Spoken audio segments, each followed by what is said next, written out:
Good job. But the seal on the arm is now dispelled, so retreat back to our side. With the arm gone, Glory Sanctuary faded away, the rings crumbling into nothing. The stump of the arm that had been bound by them disappeared into the ground. Presence sensing showed Victor burrowing his way to the opposite end of the room. He's backed off for now. Keep your eyes on that spot. Understood, Master. As covert action has been dispelled, I will now shift into providing long-range support fire. My sword is still buffed with Vortex Edge. I will make our next clash the last. After a brief moment, Victor re-emerged from the ground with a rasping laugh. The last time I was done in so badly was during the age of the previous hero, I dare say. It seems that I, too, have been poisoned by the complacency of these peaceful times. Victor had had his magic sucked away by Clotho, and was now missing both arms. By all accounts, he was only a small step away from defeat. So, are you going to surrender? Surrender? He laughed. This early in the game? That sounds quite funny coming from a battle junkie such as yourself. Worry not, the true battle is only just beginning. A greater sense of pressure than anything we had felt so far assaulted us like a wave. Jin scrimmage. Black magic cascaded out of Victor's severed stumps, enveloping his entire body within moments. Is this the most powerful black magic spell that he's capable of? Honey, go for it. No need to tell me twice. I'll make sure to finish him off. I readjusted my grip on the verdant staff. Black magic gradually sank into Victor's body, changing its shape. Now, if this had been a special effects tokusatsu show or an anime, I would have let him finish what looked like an epic transformation, but I had no such obligations in real life. Let's take advantage of this opportunity to get in as many hits as we can. Master, now is the time. Ephil had her bow up, with flames surrounding her knocked arrow, taking on the shape of a dragon's head. Awesome, looks like Ephil is thinking the same thing I am. After first unleashing Agito, Gerard was running towards Victor, with Clotho close on his heels. Gathering the necessary magic, I threw a spell at the demon, who was still in the middle of transforming. Cleft detonation. Pyrohydra primary. Cracks appeared in the ground, with a terrain-changing explosion bursting out almost immediately. This in and of itself was already a very destructive attack, but that wasn't all there was to the rank B green magic spell. As a follow-up, bits of the ground rose up in the form of razor-sharp teeth that attempted to clamp onto Victor like the jaws of some gigantic roaring beast. The arrow released by Ephil was now clad in a dragon made of flames, capable of seeking out its prey as if it had a mind of its own. It wasn't a dragon as depicted in the West in my homeworld, but as depicted in the East, with a long, serpentine body that painted the fiery contrail of the arrow. This special type of arrow, which Ephil had named Pyrohydra, was endowed with a sensing function that enabled it to automatically pursue monsters. When she wanted to, however, she could control it manually. As such, this move was extremely useful for both offense and defense. The only fly in the ointment, so to speak, was that the arrow continuously drained her magic during use, so that was definitely an area that would need further improvement. For the moment, however, the dragon made of flames was slowly circling around Victor. The original idea had been for cleft detonation to destroy Victor's legs, then for Agito to bisect him, with the dragon of flames ready to pounce down onto his head at a moment's notice. Any normal monster would have lost all morale and given in to despair in such a situation. Damn. We were late by a split second. There stood Victor, unharmed by cleft detonation. He had been protected by a new pitch-black armor that covered his entire body. The armor, which had likely been the result of the spell he was casting, made his overall silhouette significantly larger, and even granted him disproportionately gigantic arms that were protruding from the stumps where his own arms had been. At first glance, those huge hands of his looked heavy and unwieldy, but to our astonishment, he used a backhand to smack away Gerard's invisible agito. Having had its direction altered at a sharp right angle, the attack sank into the wall at Victor's side. He deflected agito? Where did those enormous arms come from? Did he create them with that magic just now? Gerard, activate loyalty at full strength. Are you sure, my king? I'll only be able to maintain it for a few minutes. That's how dangerous Victor has become. It looks like he's aiming for a quick resolution to this fight. Gerard's unique skill, loyalty, was of the stats boosting type. For a limited amount of time, this skill would buff Gerard's stats based on how loyal he was to the person he considered his lord. I had no way of quantifying Gerard's loyalty to me. In the first place, I didn't even think of myself as his lord, but something told me there probably wouldn't be a better time to use the skill. All ready for our last round? As we'll ever be. Come at us with all you've got. Victor took a step forward. He seemed to be gathering himself for a moment, but the next thing we knew, he was charging towards us at the speed of a bullet. Gerard, emergency defense. Stopping dead in his tracks, Gerard brought Dreadnought to bear, shifting into defensive mode with a single flowing motion in the span of a breath. Oh, you bet I will. Victor's body began to barrel roll as he approached us at high velocity. The black magic that enveloped him expanded, giving his arms the ability to reach wall to wall. He took advantage of the transformation to lunge forward in an attempt to mow us down. He intends to wipe us all out in one go. I reflexively cast the fastest defensive spell that I could manage. Earth Rampart. It was hard to imagine it being much use against a rank S monster's charge, but I had to do whatever I could. Gerard, if you can't stop that attack, the entire party is finished. Block it with everything you've got. My princess sure works her subjects to the bone. A sinister-looking wind picked up as the black mass continued to rush toward us, the shockwaves caused by its passing inflicting countless wounds upon the ground. Victor soon crashed into the earth rampart, and just as expected, the wall merely crumbled with the impact, having had no visible effect on the demon's advance. Then Victor and Gerard collided, black shield against black arm. With his loyalty skill at full strength, all of Gerard's stats had been temporarily boosted. Throughout the fight, he had managed to block and parry many of Victor's attacks, so he was confident that he could do so again. It wasn't a presumptuous confidence but one based on experience. Since he had pulled it off in his natural state before, with loyalty now activated and even buffed by spells from his king, he didn't see how he could lose this time. How can I call myself a knight if I fail here? At the moment of the collision, with the absolute best timing, Gerard pulled off a shield bash. He threw everything he had into his counterattack, and fully expected to see Victor flying back as he had the first time around. However, his expectations were soon crushed.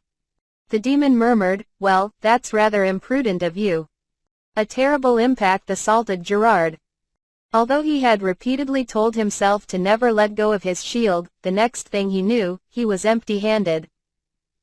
Contrary to the outcome he had expected, the impact had almost completely shattered Dreadnought and knocked it clear out of his hands. The cost of having misread the oncoming attack was high. With his guard having been forced wide open, Gerard could only watch as death approached. Gerard-san. Don't give up. E-File's voice over the network snapped Gerard back to his senses. By the time he felt its presence, E-File's Pyrohydra had already roared past him, flying with deadly purpose. Let's do this together. Right ho. There's still much that I need to do. This. Shifting into a two-handed grip on his greatsword, he roared out loud, "This is still the beginning of our story." The Pyrohydra clamped on like a vice, even as Gerard swung his sword with every last drop of power that he possessed. Thanks to the effects of Crimson Cloak, the damage that Gerard was taking from standing in such close proximity to a burning opponent was insignificant. However, their combined attack was insufficient to fully sever Victor's arm. Gerard fell, completely spent, just as the Pyrohydra was reduced to nothing but sparks. Even so, their efforts were enough to push the arm back. It's not over yet. He's still coming at us. The party's joy was short-lived, and the fight wasn't over yet. Having leapt back into the air, Victor had appeared to lose his balance for a moment, but he was still closing in on Gerard, who was now lying motionless on the ground. Pyrohydra secondary. Eiffel had gathered her magic without hesitation, and now released a second attack. Upon leaving her bow, the dragon roared towards the demon in a straight line. "You guys truly don't know how to give up," Victor commented as he threw a straight punch. What made the strike special was that he was still in midair when he threw it, and his arm had limitless reach thanks to his elasticity skill. With a whoosh, a sound that normally wouldn't be associated with a punch, his fist swung straight towards the incoming projectile. I grinned with exhilaration. "Well, we have every confidence that we can beat you." The collision of fist against arrow left the latter scattered into pieces yet again. However, during that small window of contact, something had flown out from the Pyrohydra. "This is your slime again?" Victor had caught on quickly. It was indeed a Clotho clone who had appeared. The main body, still sitting on Eiphile's shoulder, had created another clone. Although the clone's stats were considerably weaker, it had full use of Clotho's skills, the most important one being access to storage. Let him have it all, Clotho. Various cursed weapons were rapidly ejected from storage. They were the failed products of my smithing practice, all quite powerful, but carelessly using any of them would cause the wielder to be afflicted with terrible curses. As such, I couldn't very well sell them or use them myself. When I was considering what to do with them, the idea of having Clotho use them as projectile weapons had come to mind. Simply keeping them in storage wouldn't cause the slime to suffer any of the curses. Taking advantage of the short window of time during which Victor was left unguarded as he tried to pull his extended arm back, Clotho rained a squall of these cursed weapons onto him from point-blank range. I didn't even have to use Analyze Eye to tell that, just as planned, Victor had indeed been cursed. As evidence. Pang! Victor's arms, as well as the armor enveloping his whole body, shattered. Radiance Lance. Without delay, I cast the rank B white magic spell, the fastest lance-type spell I knew. Matching my timing, the large Clotho clone also opened its mouth for a mortality beam, while Eiffel loosed a blaze arrow. "Ah, so it's my loss," murmured Victor as the three attacks simultaneously tore through his body. Recovery Circle. After the fight with Victor ended, I healed everyone in our party back up. Although there had been several moments where we were hanging on by the skin of our teeth, in the end, none of us had suffered any major injuries.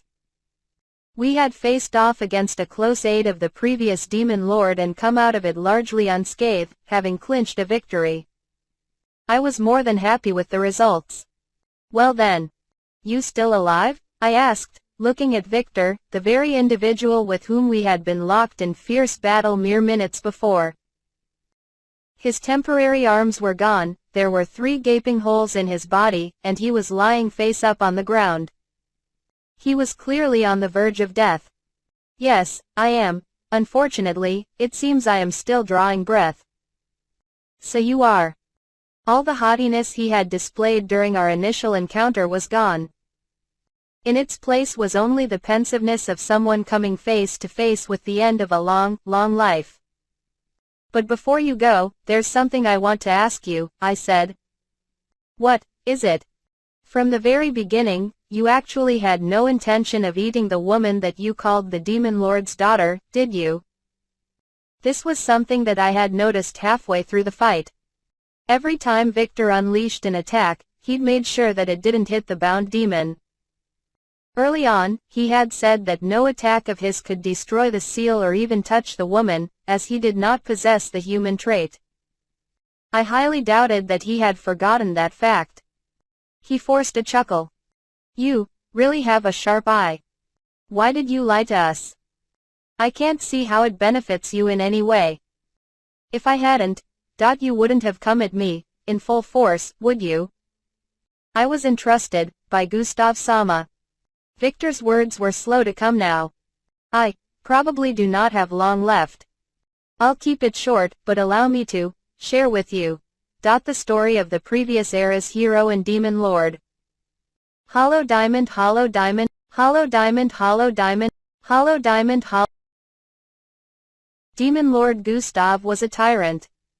He was extremely ambitious, and once he became a king, he invaded his neighboring countries again and again, spending every day reveling in the fervor of war. Eventually, the rest of the world started calling him a demon lord, and the hero summoning ritual was performed when a call to overthrow him went out across the land. His tyrannical nature led to even his own men fearing him, but there was one person with whom Gustav could be his true self. Sarah, his beloved daughter. With his days mired in war and his wife having passed away, the degree to which he loved and doted on his daughter was striking, to say the least. He never let her outside, not even once, and took every measure to hide the knowledge of her existence from all but his closest retainers. As such, Sarah did not know the world, and spent her life speaking only to a limited number of demons. When the hero reached the demon lord's castle with a huge host in tow, Gustav was convinced of his impending defeat. The 4 demonic generals had all been struck down at different battlefields, with the only one left being Victor, Sarah's dedicated caretaker. The forces at Gustav's disposal were dismally insufficient. He did not lament the loss of his country or his own life, but was filled with misgivings about the safety of his daughter. The hero was already at their door. If Sarah's existence was discovered, she would surely be chased down and killed without a second thought. As a desperate measure taken in the 11th hour, Gustav bound his precious daughter with a spell and locked her up in a teleportation room. The effects of the spell caused her body to become frozen in time and made her fall into a deep slumber. The instant that Gustav died, the magic circle in the room would activate automatically and send her to a hidden location. At the same time, the activation of this mechanism would form the chains that made Sarah's binding unbreakable except by a human. The hero wasn't the only threat to her, she would also make for a very desirable target for monsters and other demons. Therefore, Gustav decided on humans, the weakest race overall, to be the trigger for her release. Although she wasn't quite at Victor's level, she was still rather powerful among demons. As long as it wasn't the hero who found her, her chances at escaping alive after being found were quite high. Before heading off to face the hero, Gustav ordered Victor to serve as Sarah's guard. Victor himself wanted very much to fight alongside Gustav, and voiced his discontent accordingly. However, the instant he saw Gustav's face, the moment he beheld the tender expression of a father, which he had never before seen on the face of this demon lord who commanded such fear and terror from all, Victor found himself unable to utter another word. He accepted Gustav's orders and set off for the hidden location where Sarah was to be teleported to. It was 2 days later that news of the demon lord's death at the hands of the hero finally reached Victor's ears. Repressing his heartache, he somehow managed to arrive at the hidden location without being discovered. However, what he found was a hidden door underground that he could not open. Just like the seal on the chains, this door had also been set up so that it could only be opened by humans. In addition, it was very cleverly hidden, so much so that even professional adventurers would have had a hard time noticing it. Victor could only sit and wait for an adventurer to stumble upon the place and unseal it. He had passed a long time lying in wait. By all appearances, there was only a common shack up top, which hardly helped the chances of drawing someone's attention, much less getting them to find the trapdoor that led underground. Victor could have kidnapped someone and forced them to open everything, but doing so would have risked the hero hearing about it. Therefore, he decided to wait until a time when the hero was no more. Humans had limited lifespans, after all, so Victor waited, and waited, and waited. Hollow diamond, hollow diamond, hollow diamond, hollow diamond. Until finally, this new age came. Countries went to war, but their wars were mere child's play, compared to that of my lord's. The place was eventually discovered as an underground dungeon, and finally, adventurers happened to open the door. Victor stayed hidden, waiting for someone with actual skill to show up so that he could eat them, free Sarah, and abscond with her. And yet, look how awry my plans became. Victor coughed up some blood before continuing. I have a request. Would you accept Sarah-sama as your party member and comrade? I'm totally fine with it. But what brought that on? You are strong, and you are trusted by your comrades, monsters too, it seems. Victor shot a look at Clotho and Gerard. Clotho I get, but you realized that Gerard is a monster, too? After exchanging all those blows, I could tell immediately, right, Summoner-san? So he figured it out. Sarah-sama has never left the castle. If possible, please, let her see the world. I'll make the offer, but I can't guarantee she'll agree, all right? The edges of Victor's mouth lifted slightly in a smile. She will agree, for sure. She, has a very inquisitive mind. And besides, with how loudly we were fighting, I believe, her consciousness has already woken up. What? She's awake? As soon as you undo her binding, she should open her eyes immediately. She's probably also listening to this conversation. He is not lying. Thanks for checking, Melfina. What about you, though? Would you be interested in becoming my follower too? If you want, I could heal you up right now. A truly attractive offer. But my lord is Gustav-sama alone. In any case, it's already too late. Victor looked like he was having trouble holding on to consciousness. Hey, how funny, for a demon, to be making requests, but if you feel like it, I leave her, in your hands.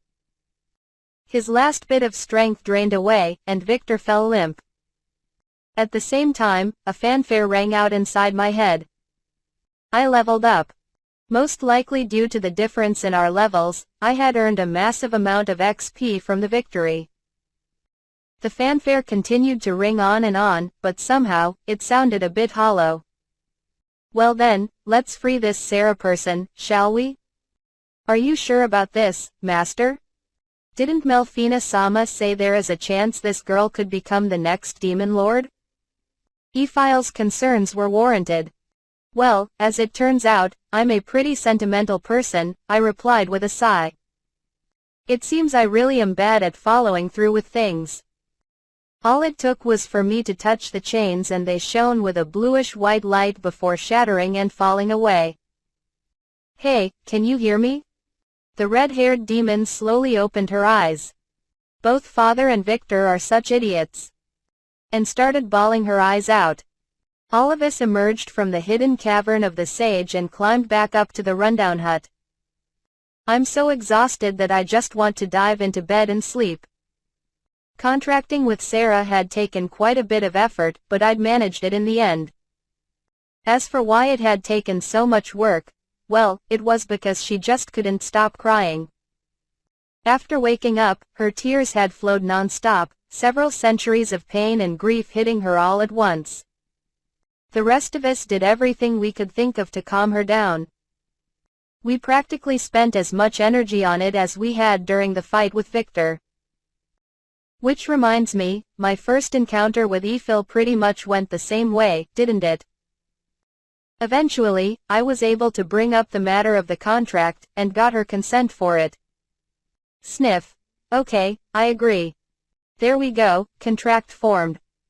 Despite her appearance as a beautiful lady, my impression was that her mental age was still rather young. It made sense, after listening to Victor's account of how sheltered Demon Lord Gustav had kept her. Then there was also the fact that I didn't know at what age demons matured into adults. At the moment, I was carrying Sarah on my back, and she was still crying. I enjoyed the sensation of her breasts on my back, but very much did not enjoy the continuous sobbing right into my ear. If she could just start walking by herself sometime soon. The reason it was me giving Sarah a piggyback ride and not Gerard was that he was currently incapable helping. To be more specific, he was on the verge of evolving, so it was taking everything he had just to walk. The plan was to have him hold on until we got out of sight, at which point I would unsummon him. Upon noticing us, the mage managing the barrier looked up from her meditation. Looks like you're back. Hey, who's that lady? We successfully subjugated the demon. It seems it was possessing this woman when it was bound, and she was trapped together with it, I replied, following the cover story that I had hashed out with Melfina and the others beforehand. The adventurers who had first discovered the hidden room had seen Sarah's form, so if we said nothing, people would draw the conclusion that she was a demon. Since she was going to join our party, having such rumors about her floating around would be rather troublesome. What with her being the daughter of the previous demon lord, it seemed like a no-brainer that we should keep her identity a secret. Is that true? Have you truly subjugated the demon? That's right, proof. Do you have any proof? This is the proof. If you have someone with analyze eye examine it, I'm sure it will confirm our claim. I handed the woman a piece from Victor's carapace. I felt somewhat apologetic towards him, but we had to paint him as the demon who had possessed Sarah. With this, our account would check out. As for Victor himself, we had already given him a burial and even performed a memorial service for him. My king, I can't hold on much longer. You were the one who said it, right? How could a knight keep a crying lady waiting, wasn't it? I told you I didn't mind if you waited a bit before evolving, didn't I? Take some responsibility for your own words. Why yes, my king. You can do it, Gerard. To our relief, Sarah was in possession of an item that alleviated our worries about her horns and wings. The clip of camouflage that her side tail was tied with had the effect of hiding the physical characteristics that differentiated her as a demon, in effect allowing her to pass as a normal human. I had no way of knowing for sure whether Demon Lord Gustav gave her the item with the assumption that things might turn out this way. But considering Victor's account of how much he doted on his daughter, I wouldn't have been surprised if that were indeed the case. She's grown very weak, so we're going to go ahead and bring her back to Parth. Can we leave the cleanup to you guys? Of course, we'll take care of it. The poor girl, she's crying so much. Everything's going to be okay now. You can rest easy, all right? Luckily, the mage's misunderstanding of the situation worked in our favor. We decided to take advantage of the opportunity to make a quick exit. After passing through the magical barrier surrounding the hut, we made our way to the clearing where Old San and the other rank C adventurers were standing guard. As expected, he and his party rushed towards us, which prompted the others to look over as well. Oh, you're back safe and sound. Wait, what's with the beauty, Kelvin? And your knight friend also looks quite the worse for wear. Did you guys get done in by the demon? Old San peppered us with questions. It was clear to see that they came from a place of concern, but it was really not the best time for all that. I feel like something might be coming out. Right, we don't have time for this. Old San, I'll fill you in later. Gerard is in a really bad state right now from our fight with the demon. To heal him, I'm going to need a special medicine that I've left back in Parth. So sorry, but we're going on ahead. After spitting out a volley of words at a speed that surprised even myself, I continued running on past. Hey, Kelv. Sorry, old San, but later. Gerard, run carefully so you don't jolt yourself. At top speed. Our entire party dove into the forest and out of sight,